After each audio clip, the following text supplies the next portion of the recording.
Good day, ladies and gentlemen. Our program will begin in just a few moments.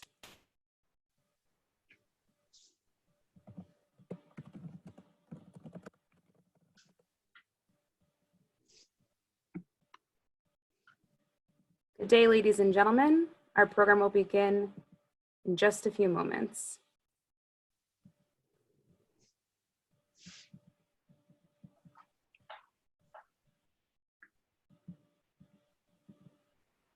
Good day, ladies and gentlemen. Our program will begin in just a moment.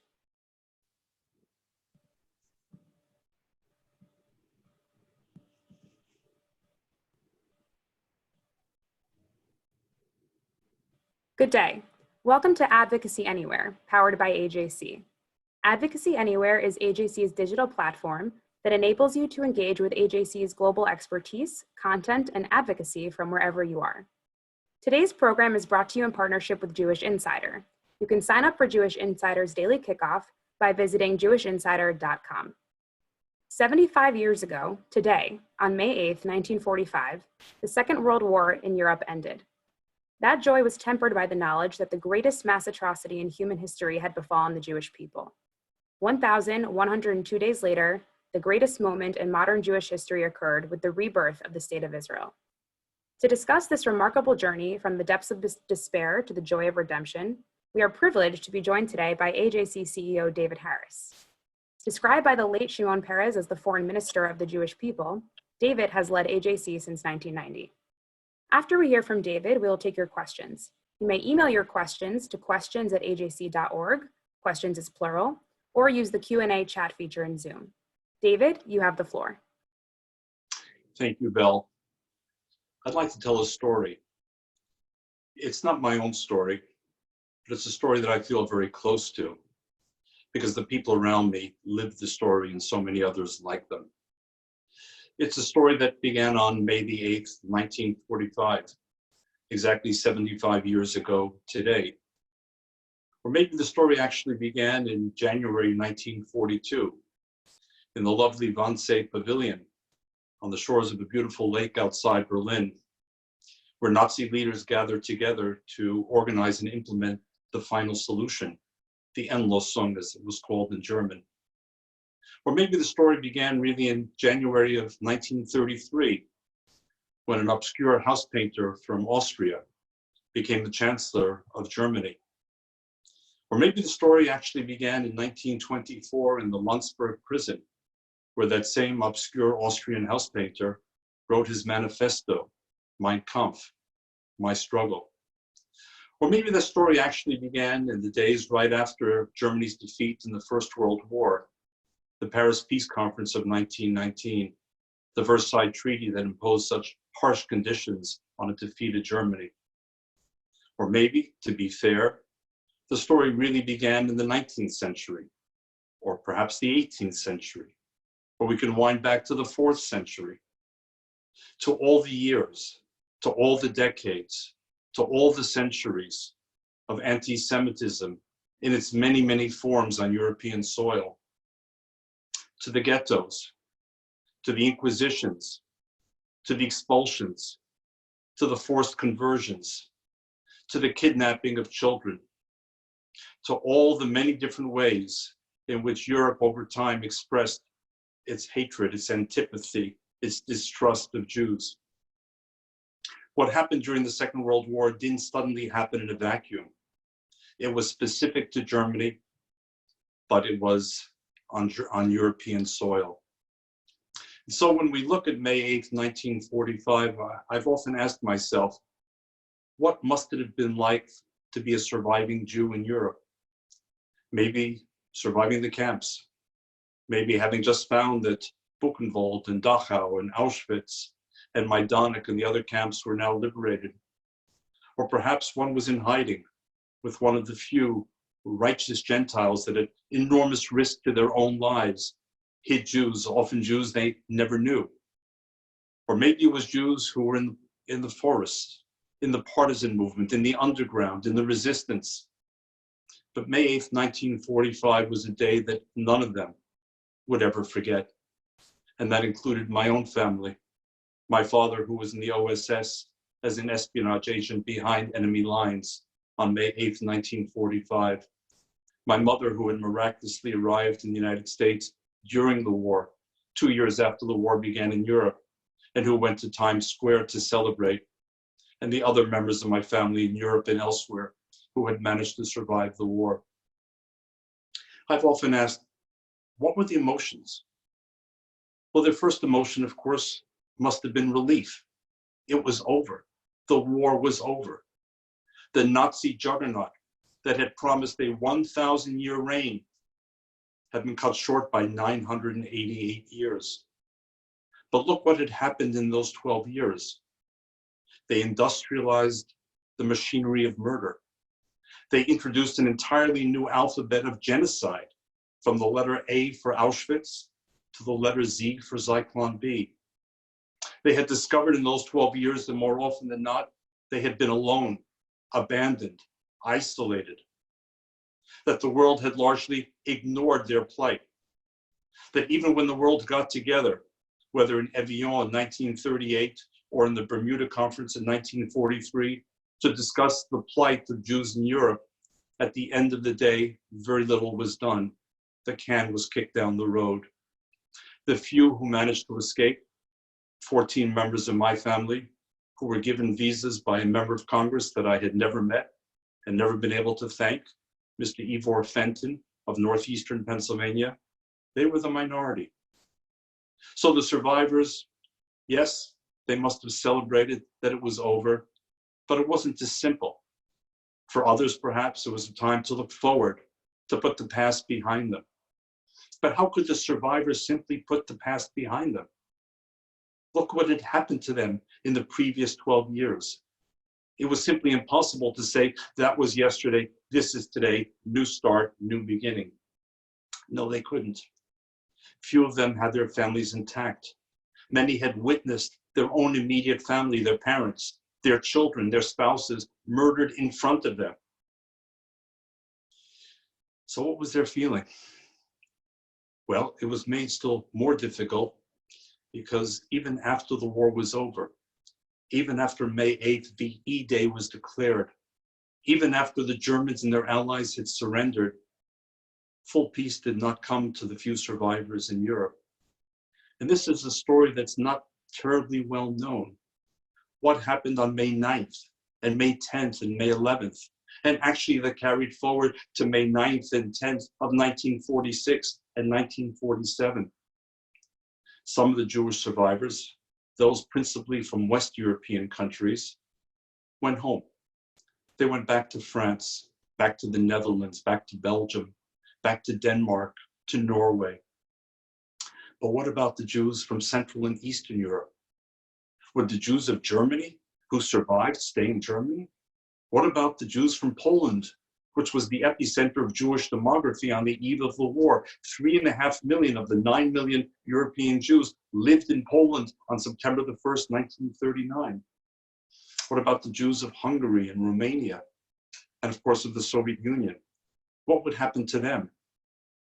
Well, as those Jews of Western Europe tried to find their way home, and it was not a simple proposition either, of course.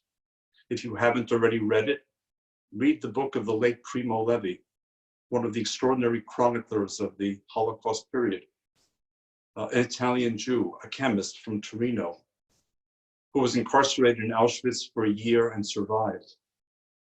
But it took him until October of 1945 in order to make his way back to Torino.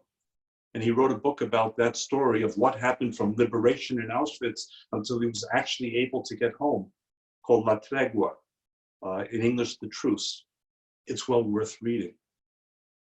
But what happened to those other Jews? Well, some tried to go back to Central and Eastern Europe, Poland in particular, because again, of the survivors, many were from Poland. They went back to Hungary, but it wasn't so simple for them. Not only did they have to live with what they had witnessed, bestiality, depravity, inhumanity on a scale never before seen, the loss of family, but they came back to their homes and their villages and their towns, and too often they found that even after the war, they were not welcome.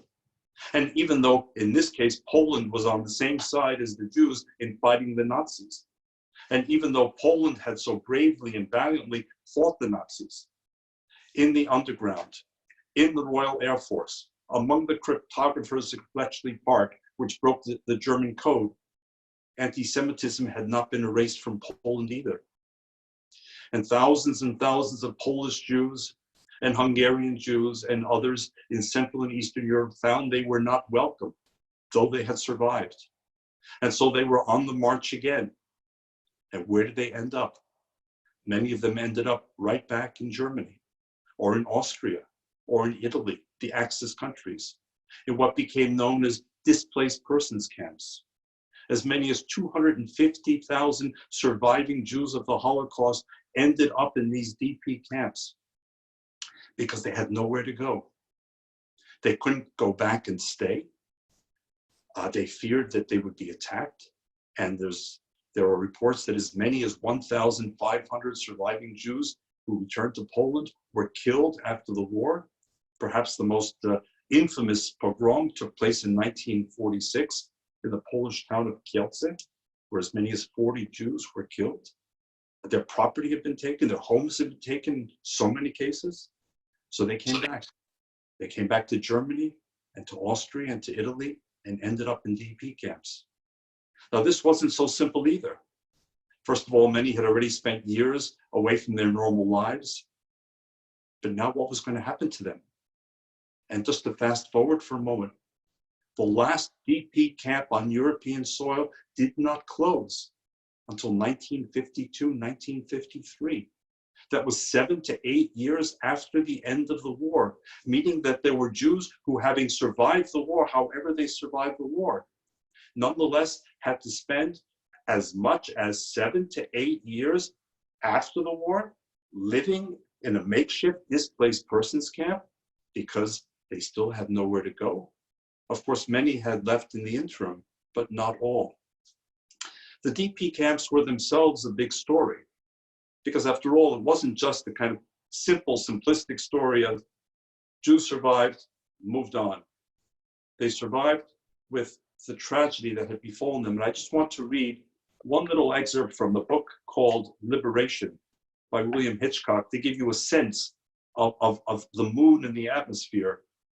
He says, the dominant impression of the moment of liberation that one takes from survivors is one of immense sorrow mixed with shame, anger, and humiliation. For now began the mourning, the tallying up of losses and the search for an answer to that great unanswerable question that hangs over these events. Why did this happen? Why did this happen to us and to me? In the displaced persons camps, which were run in the American occupation zone in Germany, in the British occupation zone, the liberators, the soldiers who had fought so valiantly in the Allied forces against the Nazis and defeated them at such great cost and sacrifice, had no preparation, no understanding of what they were about to experience in these DP camps with the survivors. So first, and a terrible mistake, completely avoidable, was that Jews were not seen as a separate surviving group. In the DP camps, Jews were placed according to their nationality. So if they came from Poland, they were placed with other Poles who had survived the camps, or with Hungarians if they had survived the camps. And again, what the Jews discovered was that anti-Semitism had not ended with the war and was not unique to the Nazis. But moreover, it was the sense that the Jews had experienced something unique.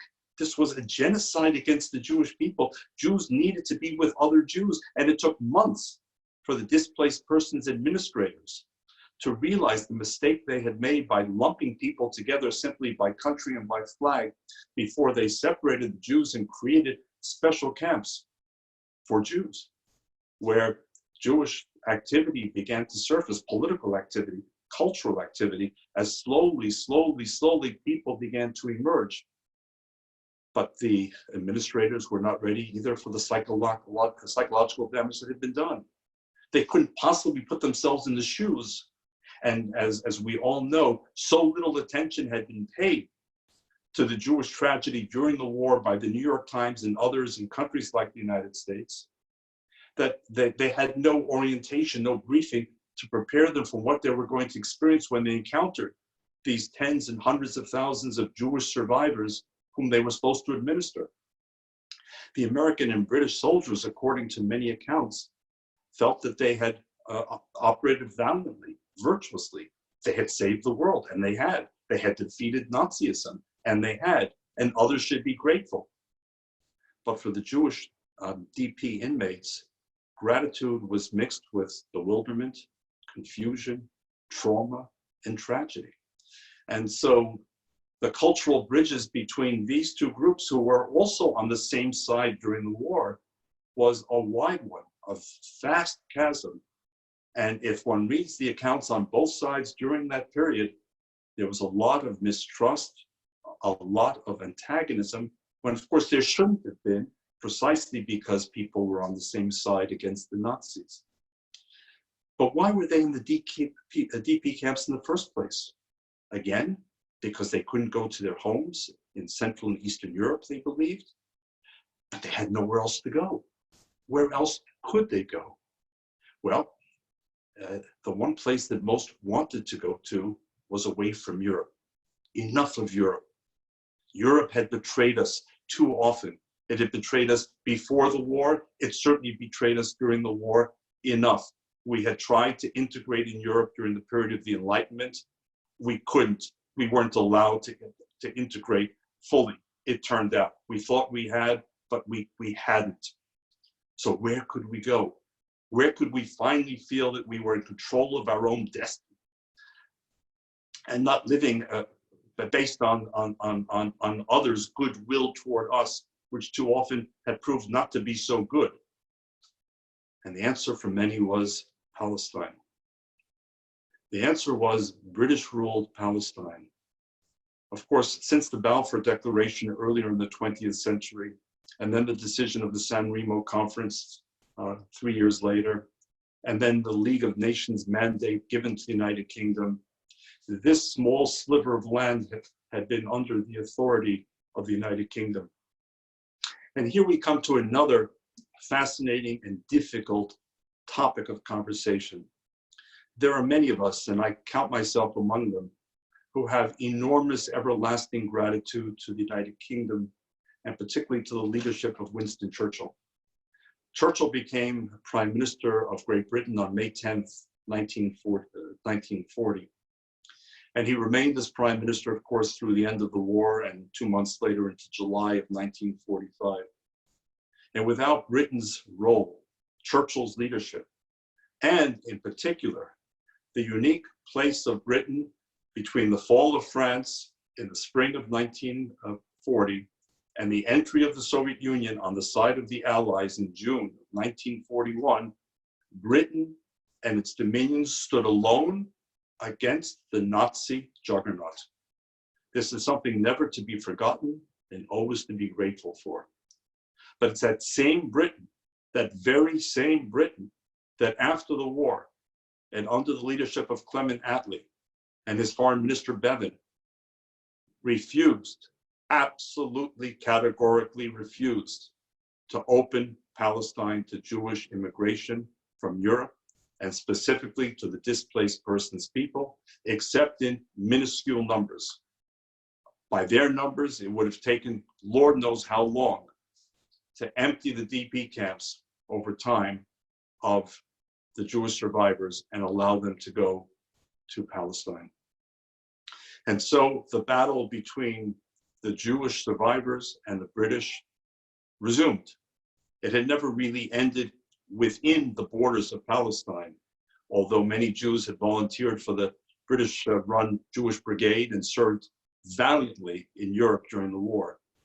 But now there was a battle, a test of wills, between the British, who for their own colonial reasons did not want to see Jews going to Palestine, and public opinion that said, how can you continue to mistreat the Jews? Haven't they suffered enough? When is enough going to be enough? And President Harry Truman got into the picture as well. And he sent to the DP camps the dean of the University of Pennsylvania Law School, Earl Harrison. And he asked him to come back with a report, and Harrison's report was quite devastating about the conditions of the DP inmates and what would happen to them. They had no vision of a future because no one had offered them a vision of a future.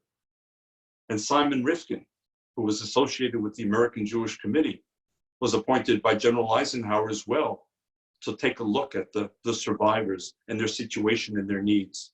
And Rifkin and Harrison both gave a cri de coeur. They must be addressed. And Truman tried to approach our closest ally in the world, the UK, and he got the very elegant, elaborate runaround when he asked them to open the gates to Palestine. Instead, they created an Anglo-American commission, which was simply a delaying tactic, of course.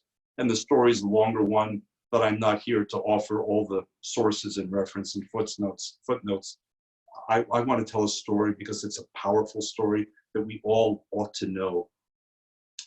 And so Jews, with the help of those who came from Palestine, organized themselves and prepared to go illegally if they could to Palestine. The best known story, of course, for many is the story written by Leon Uris in the book Exodus, which, as I said in an earlier session, had a profound impact on me when I first read it as a teenager. And he talks so poignantly about the survivors of the Warsaw Ghetto, the survivors of Auschwitz, the survivors of the Sonderkommando, the survivors of the resistance movement who tried desperately to get into Palestine when they had nowhere else to go. And the British were equally determined to keep them out. And if they caught them, they took them back to Europe.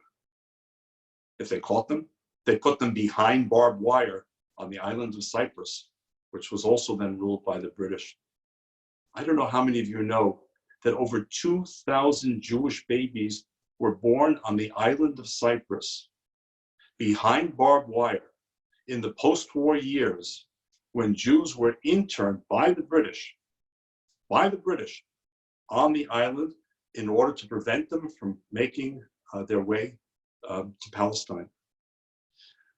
And then, of course, came the diplomacy of Chaim Weizmann, the diplomacy of David Ben-Gurion, the diplomacy of friends in Canada, the United States, Australia, several Latin American countries, leading diplomats who understood that something had to be done to allow for the rebirth of a sovereign Jewish state and for Jews to be allowed to govern themselves in safety and not be dependent once again on other countries, as Europe had betrayed them, as so many had betrayed them when they sought to leave Europe and seek entry elsewhere.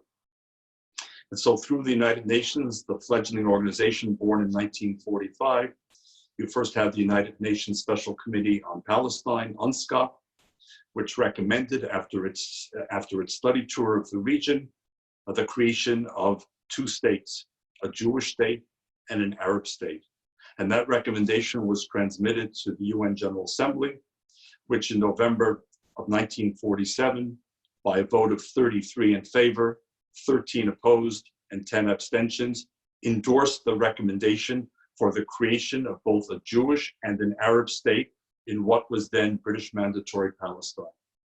It was an extraordinary, previously unimaginable achievement of the Jewish people and their friends, that the rebirth came just 1,102 days after May 8th, 1945, when Jews tried to join in the celebration of the end of Nazism, but were perhaps too weak, too baffled, too distraught, too despairing to be wildly ebullient.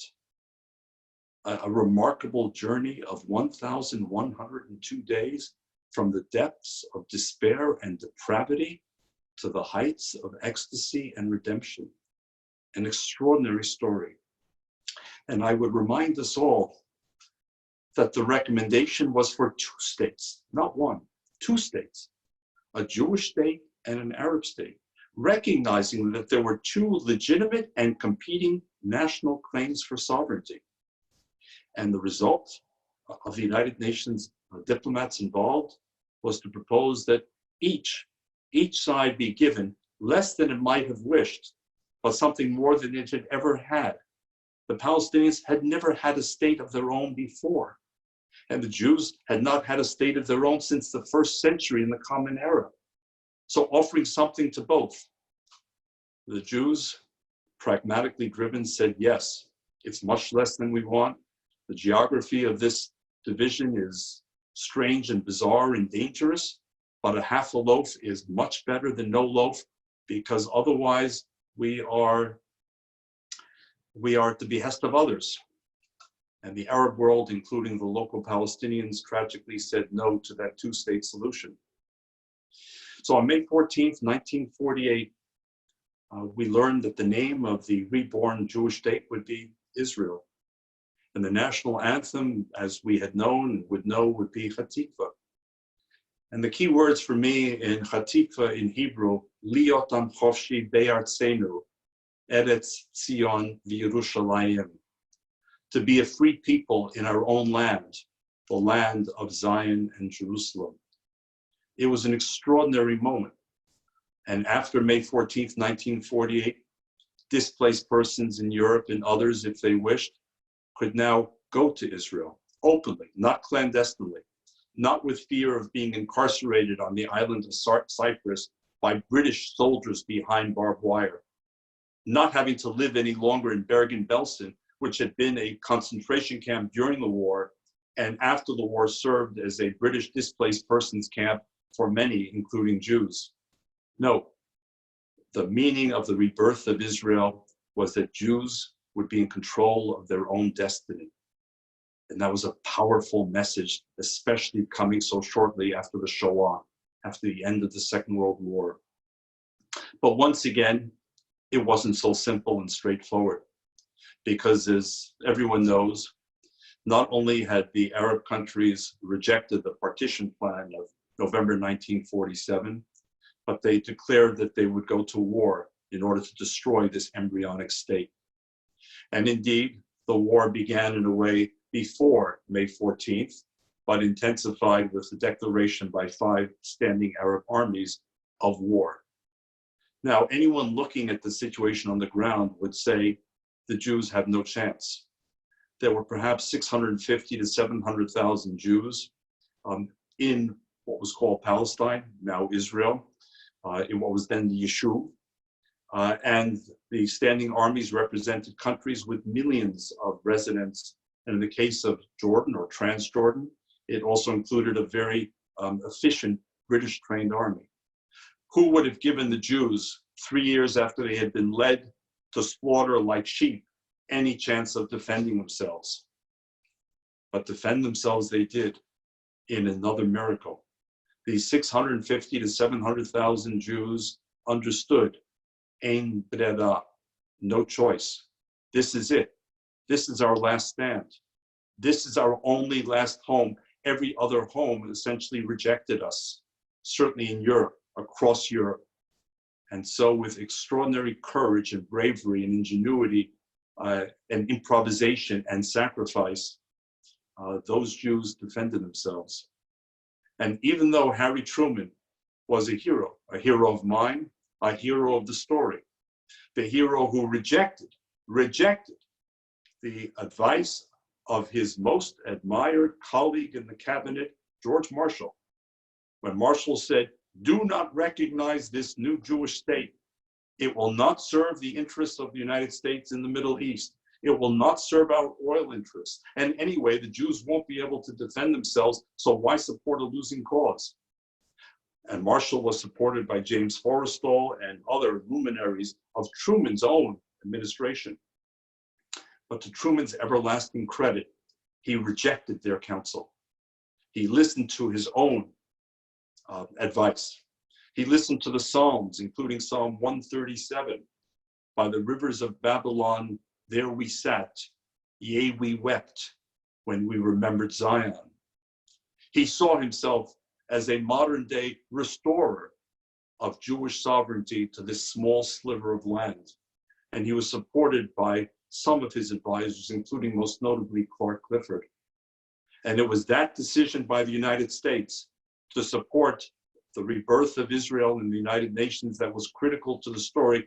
But, and there's a but, there was an arms embargo imposed on Israel from day one by the United States, and it was not lifted until the Kennedy administration, and even more so by the Johnson administration that followed. So how these Jews found weapons and were able to defend themselves is, again, a miraculous story.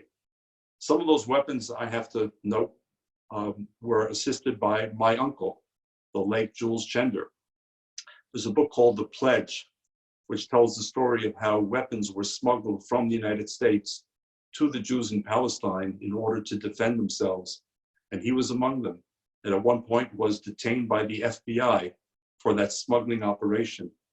But the bulk of the credit goes to the Jews themselves in the Yishuv, in that Jewish presence, who found the way to win a war that no one had expected them to do. And then there were other miracles to follow. How do you forge a national consensus? The people who came were so disparate. Yes, they were all Jews, but they were Jews who came from Yemen and from Iraq, and there were Jews who came from Poland and Ukraine. They spoke different languages, they had different traditions, they had different practices. Very few had ever lived in democratic systems.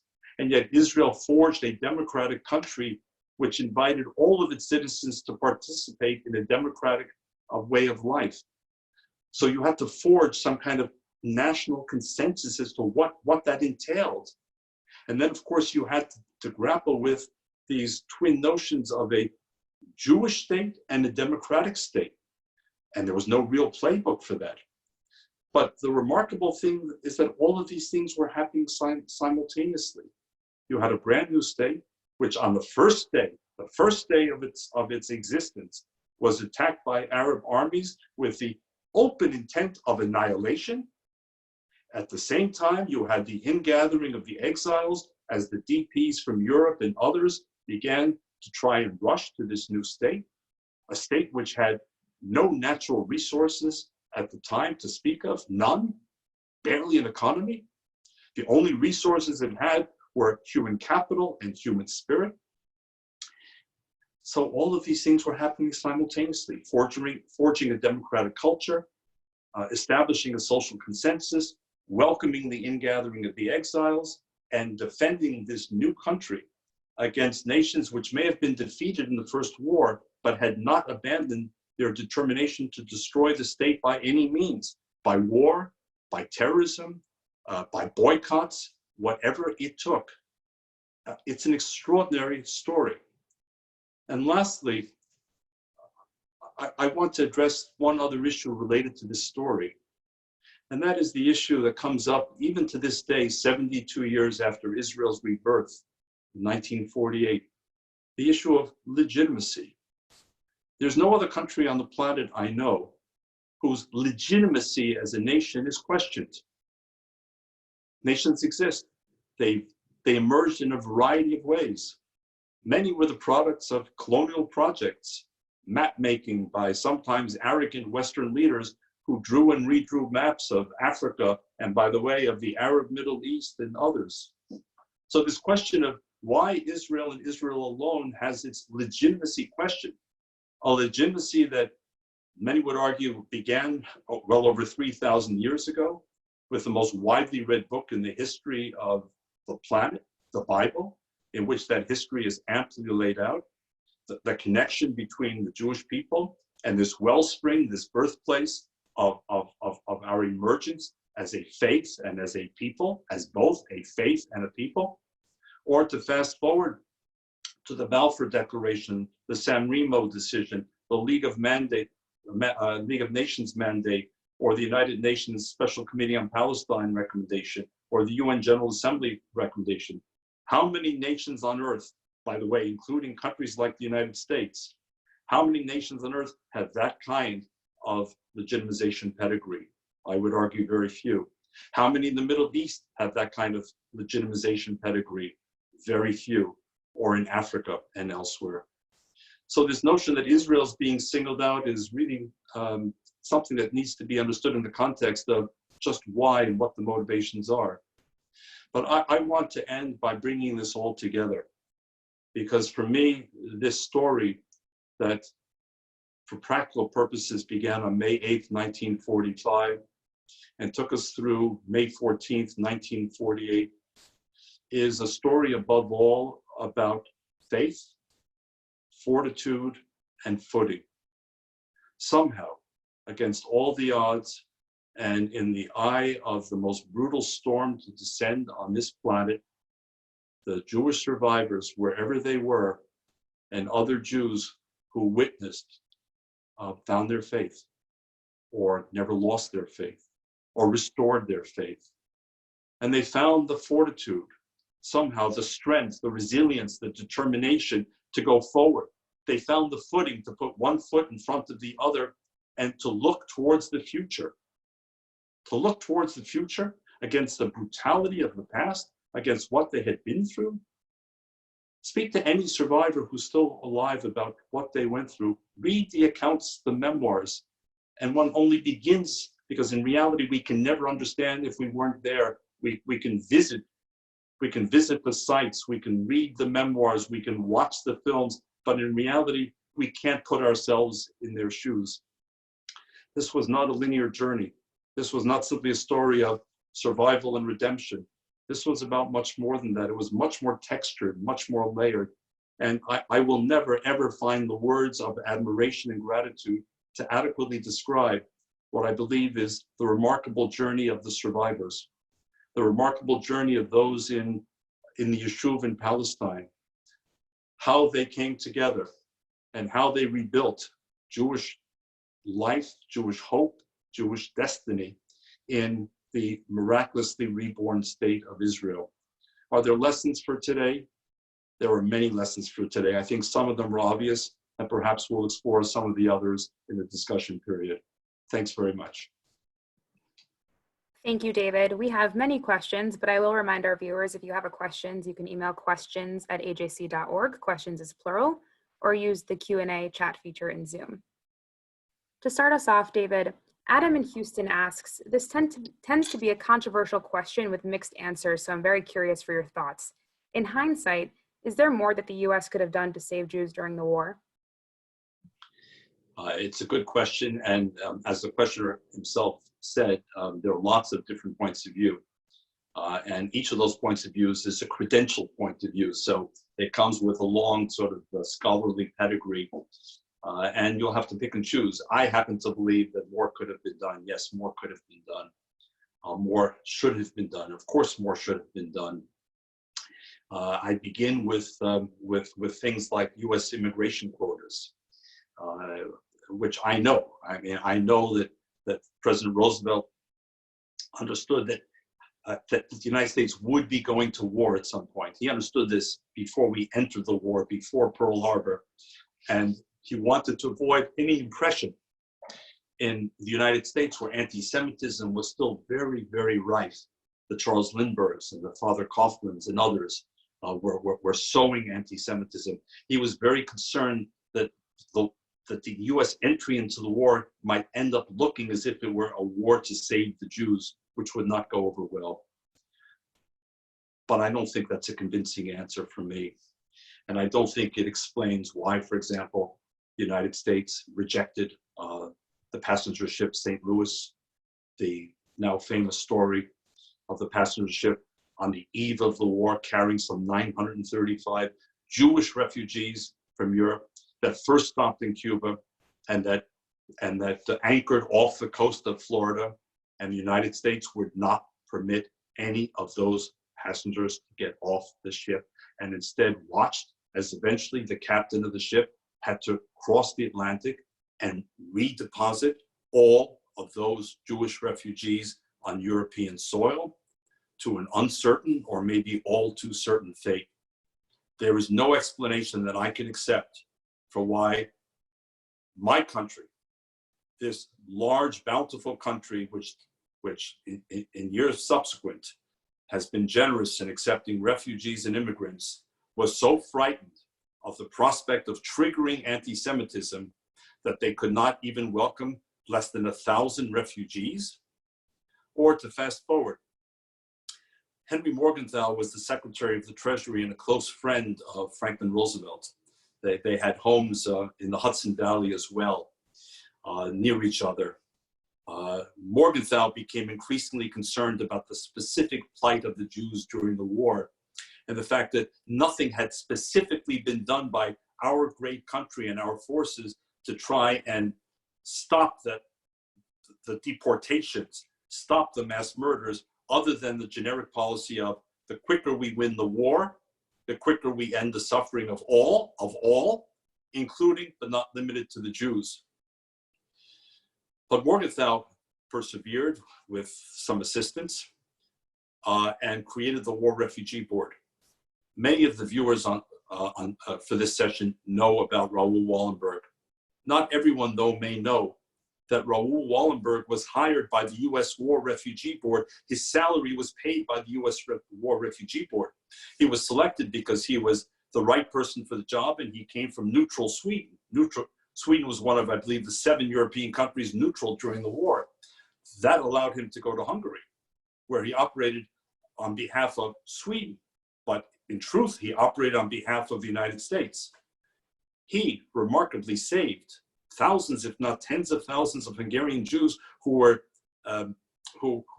earmarked for deportation and annihilation. I have to ask myself, how many more Raoul Wallenbergs could the United States have engaged even earlier through War Refugee Board-like activities had we chosen to act? And of course, finally, public opinion in the United States was not largely galvanized. Some Jews were, as word came back, but read the New York Times and then read Max Frankel's assessment of New York Times coverage during the war, or read Laurel Leff's book on the New York Times during the war and how they buried these stories. So there are many in America who may not have known these stories well at all. There were some, of course, who did, and I won't go into them now, but by and large, these stories were buried. Why were they buried? Why was Jewish suffering? Why was genocide buried? So I think, yes, more could have been done by the United States on immigration, on creative solutions like the War Refugee Board, and on finding other ways to help rescue people. Thank you, David. We're getting several questions about the DP camps. Harvey asks, what was the population of Jews versus non-Jews in the DP camps, and how did that change by 1948? And Norm is wondering, why were the DP camps still around in the early 50s if Israel was created? So I think that there were roughly 250,000 Jews in the DP camps, again, in Germany, Austria, and Italy, with the largest number being in Germany. By the way, one of my AJC colleagues who's 3 doors away from me in the building, Lily Platt, was born in a DP camp. One of many babies born in the DP camps. It's hard to give numbers because numbers shifted. Numbers shifted because immediately after the war, there were many Jews and non-Jews, that is the survivors. So whoever survived the camps, Bergen-Belsen, for example, I think there were 60,000 survivors of Bergen-Belsen, which was in the British zone. By the way, 14,000 of the 60,000 Jews and non-Jews died in the days and weeks after liberation of Bergen-Belsen on April 15th. After. They were suffering from disease, they were suffering from malnutrition, and some of the soldiers, again, not being prepared for this, wanted from the goodness of their heart to give them rations and so forth. People were not able to digest food any longer. All kinds of things happened. So numbers kept going up and down. But over time, the large groups of non-Jews, French, for example, massive number of French in the work camps, they went back to France. Poles went back to Poland. Soviets was a much more complicated story because many did not want to go back. They feared that if they went back, that they would become victims of communism. And by the way, that's a whole other story where some were forcibly sent back to the Soviet Union, non-Jews, and indeed were either massacred or immediately sent to prison by Stalin. Read the story of Alexander Solzhenitsyn, who was a Soviet officer who was in a German camp, and when he was liberated and allowed to return, he went right into the Gulag. So that's a whole other story. So the numbers kept waxing and waning, and finally with the Jews, there were more Jews in the DP camps 6 months after the war than at the end of the war. Why? Because as I said earlier, Jews who had gone to their homes in Eastern Europe, particularly Poland, but Hungary and other countries as well, discovered that there was no future for them. In fact, their lives could be in danger. So they had no choice, in a tragic irony, but to turn right around and go back to German soil because there was nowhere else for them to live at that moment in time. Why did some stay on? I don't know each and every case, but I think in many of the cases after 1948, it was those that did not want to go to Palestine for whatever reason. They may have had family members in the United States or South Africa or Australia or Canada or wherever else, and they were subject to various immigration laws. So it was not until a few years after the rebirth of Israel that the camps closed. Thank you, David. Sasha in Jerusalem asks, Shabbat Shalom, Sasha, can you explain why anti-Semitism was so prevalent after the war? It's almost impossible to understand how, once the world started to wake up to the horrors of the Holocaust, that this type of abuse toward Jews would have remained. I'm sorry, I missed the first part of the question. Sorry, David. Sasha asks, can you explain why anti-Semitism was so prevalent after the war? Because the basic elements of anti-Semitism had not changed. I mean, if, for example, you were a devout Catholic, and many Poles were, the Catholic Church plays a central role in the life of Poland. But if you were a devout Catholic, you still believed that the Jews killed Jesus. It was not until 1965, 20 years after the end of the war, and by the way, with the strong years-long efforts of AJC to help, that the Second Vatican Council convened in Rome and decided in a doctrine called Nostra Aetate that the Jews were not responsible for the deicide charge. But that came 20 years later. So if you believed that Jews had killed Jesus, or if you believed any of the other anti-Semitic tropes that Jews poisoned the wells, or Jews killed Christian children on the eve of Passover to use their blood in the baking of matzah, or you believe that Jews were unscrupulous in business, or you believe that you were resentful and envious because Jews were more successful in professions than non-Jews were in some places, whatever it was that you believed, nothing changed. Nothing changed. You still believed it. You may have been on the same side against the Nazis, but for very different reasons, and your resentments and your hostility didn't change. And by the way, I have to add something else. It's not as if on May 9th, 1945, the day after the end of the war, the whole story of the Shoah, the whole story of the Holocaust, of the systematic murder of 6 million Jews suddenly appeared in every newspaper, in a horde of books, on television, or in the movie theaters. This story took years and years and years and years to unfold. And at the same time, remember, if you were, for example, a Pole, and you had lived under German occupation, Nazi occupation, from September 1935 until 1939 until 1945, almost 6 years, and your country was devastated. Why is your first thought going to be about the Jews? Your first thought's going to be about yourself. More than 3 million non-Jewish Poles were also killed during the war. Poles were destined to be subhuman in the Nazi racial hierarchy. If you were from Greece, we Jews suffered enormous devastation in Greece, particularly in the once glorious Jewish city of Thessaloniki, Salonika, some people call it, which was 96% of the Jews were deported and wiped out. But if you were a Greek Orthodox, your first thought wasn't about your Jewish neighbors, probably. Your first thought was about the devastation wrought on Greece, the malnutrition, the starvation, the murder of civilians and soldiers. So the whole Jewish story didn't just suddenly emerge and everyone said, oh my gosh, however much we suffered, we have to defer to their suffering because it was a higher order of magnitude. This is a story, by the way, that went on, and by the way, in some cases, still goes on with certain countries. This almost this sort of victimization competitiveness, something which I abhor, I detest, because I believe that all of us have to have the capacity to empathize and sympathize with the specific plight of the Jews in the Holocaust, because they were targeted for genocide. Every Jew, beginning at birth, was targeted for genocide, but also acknowledge the fact that while we were targeted for genocide, others too were targeted and imprisoned and forced into slave labor and murdered. So we have to get beyond this sort of competition of victimizationhood. But I think that all helps explain the answer to the question. Thank you, David. David in Mexico City says, David, thank you for this talk. I've actually heard you speak in Mexico several times. And when I've heard you speak, you've used the term miracle many times to describe the creation of the state of Israel.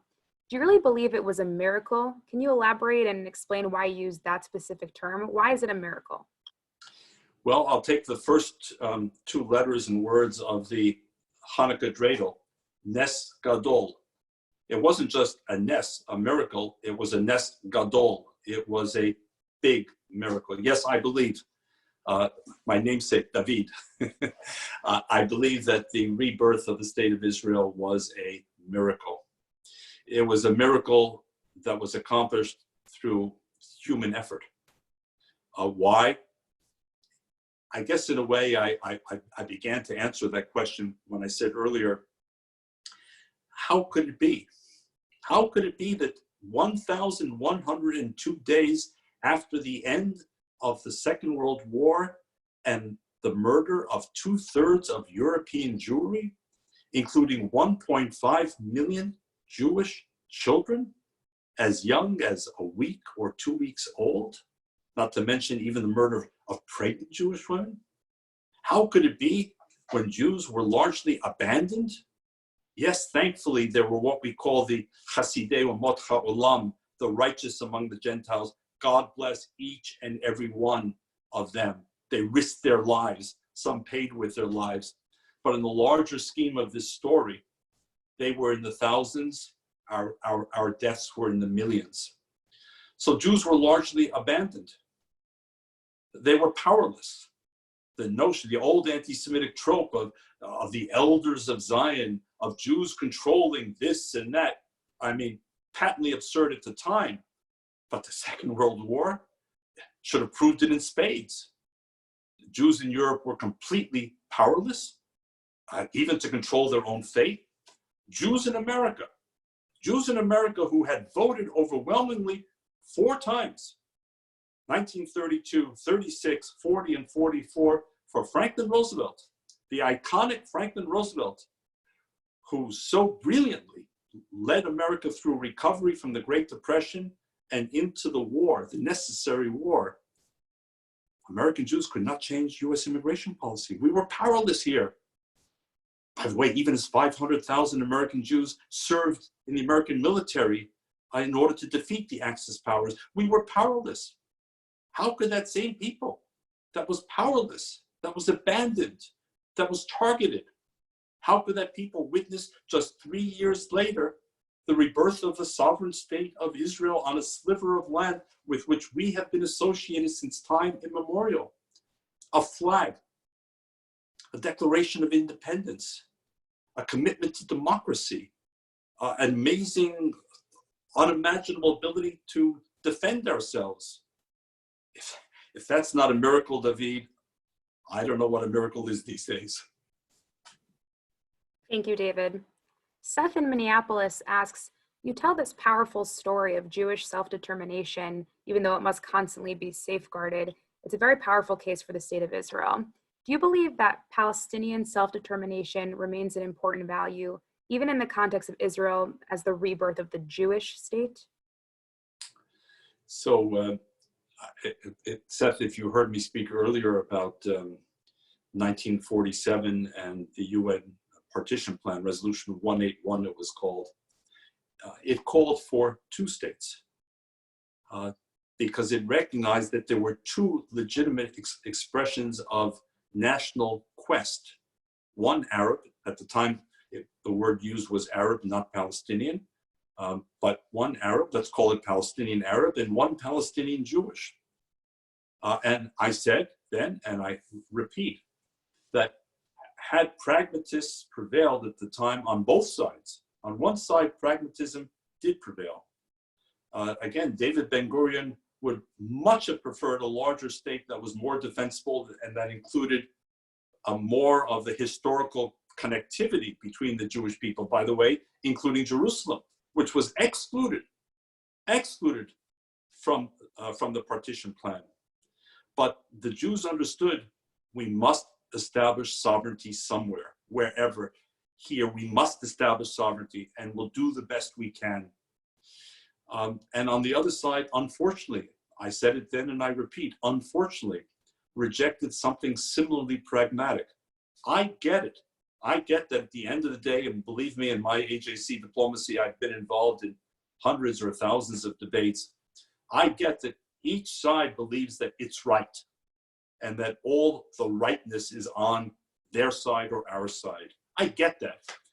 But at the end of the day, neither side is going anywhere. And so we have to grapple with the fact that we need to find a compromise that addresses the minimum needs of both sides. In the case of Israel, above all, for security, for the ability to defend the state, and for the Palestinians, the right to dignity and their desire to determine their own fate. So AJC has been committed to this search, not just for a two-state agreement, that's too facile a term, but for an enduring two-state agreement which can work, because you can also get to a two-state agreement and the day after you discover it was much less than you thought it was. You created a failing state on the other side, or the conditions where the other state can prosper. So this has to work. If it were simple, we would have seen it. It's 72 years, so it's not simple. My message to everyone on this call, those who think it's simple ought to rethink it. It's not simple. If it were, we would now have two thriving states, Israel and Palestine, living side by side in peace and cooperation. We're not there yet. I hope one day we will get there, but please abandon simplicity as a strategy for getting there. Thank you, David. Unfortunately, we're very much almost out of time, but just for our last question and perhaps your last word before we close it out, Leah in New Jersey asks, you mentioned a few lessons that can be taken from this story, and I think the whole thing needs to be heard, particularly by young people today.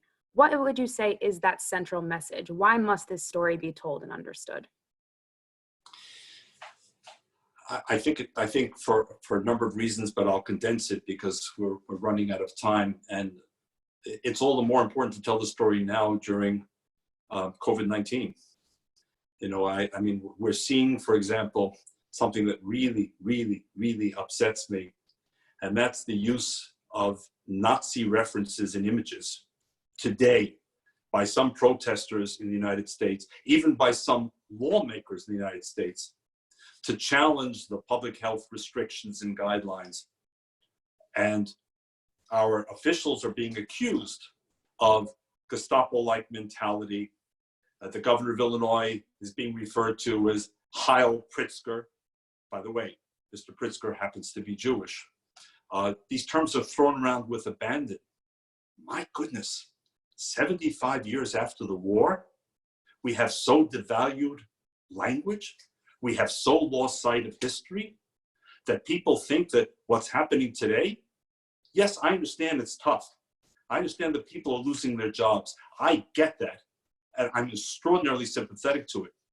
But people don't understand what this period from 1933 to 1945 was about. They don't understand the meaning of Nazism. They don't understand the meaning of denial of any human right. They don't understand the meaning of genocide, the murder of children, the occupation of other countries. So that's the first message. For goodness sakes, We have to remember history, because in front of our eyes today, history is being taken away from us. There is no Anne Frank today sitting at home with Netflix and with Wi-Fi. None of us is an Anne Frank, nor should anyone refer to it. And no one has yet been besieged by the Gestapo here in the United States or other democratic countries, nor will we. And the second message is the fortitude of the survivors and their belief we need a sovereign sliver of land, however small it may be, but we need somewhere where we're not beholden to and dependent on others. Look, we gave our faith to Europe. After Europe said in the Enlightenment, you're equal citizens. And guess what? We were betrayed. Yet again, we were betrayed. We became the unwanted children and grandchildren of Europe.